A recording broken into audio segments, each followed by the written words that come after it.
The Pontcysyllte Aqueduct at Llangollen is one of the greatest achievements of Thomas Telford and William Jessup, the 19th century civil engineers.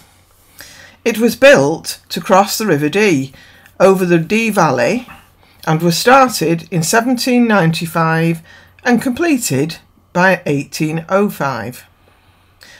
The funding was unfortunately diverted at the start of the Battle of Trafalgar, but it was finished eventually.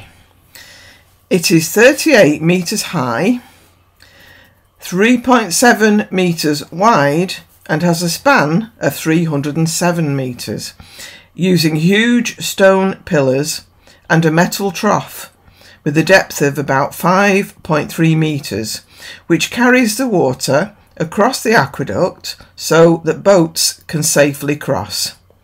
It cost £47,000 by 1805, which in today's money is about £4 million.